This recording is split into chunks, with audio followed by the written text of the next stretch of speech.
Hello guys, we're back with our next lecture. In this lecture, let us go through the next question. Okay, so this question belongs to GATE CSC 2008.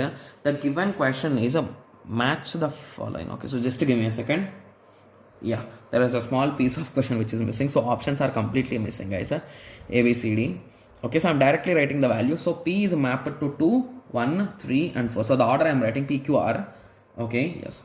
So 1, 3, 2, and 4. Similarly, 1, 2, 3, and 4. Similarly, 3, 2, 1, and 4. Okay, so now if you observe the question carefully, so they are asking us to convert these NFAs into their corresponding expressions, right? Okay, so I think we can understand a few things here. So the first main thing is everyone is accepting epsilon, right? So I can strike this off, right? Because everyone is accepting means what is the specialty in them, right? Yes. Okay, so now if we observe carefully, please concentrate, guys. Okay, so if I want to be accepted, so here what are the final states? So this is the final state and this is the final state. Here only a single final state. Here also we are having two final states. Here this is the solo final state. Okay, so when it comes to solo final states, I think there we can find few things there, right? Because when it comes to solo final states, so this string should mandatorily end with 1, right? So if it ends with a 0, it will not accept. So here also, if it only ends with a 0, I can accept. So if it ends with 1, we cannot accept. So with that, what we can conclude? So if you check option 2 and 3, okay, I think there is some similarity here. So this string will always end with a 0. So if it is always ending with 0, so it is nothing but Q, right? So for P, Q, R and S. So for Q, I need to have 2.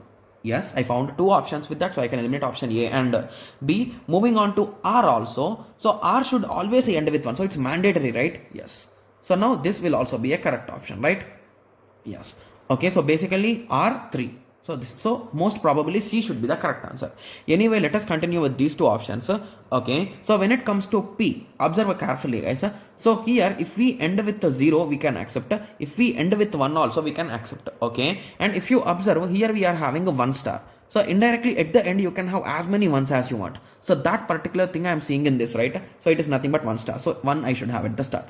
And here if you observe, it's quite opposite. So here it is 0 star. So that's available here. So that is 4.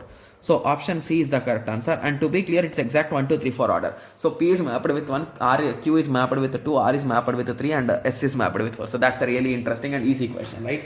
Yes. Okay, so whenever you are working with these questions, please understand the pattern, how they are working, guys. And based on their working only, you can eliminate some things and you can identify things. Got it? Yes. So now I hope everyone got a clear idea with respect to this. So in the next lecture, let us continue with the next question, right? Yes. So let us meet in the next lecture. Thank you. Thanks for watching. Like, share and subscribe for more awesome videos like this. Thank you.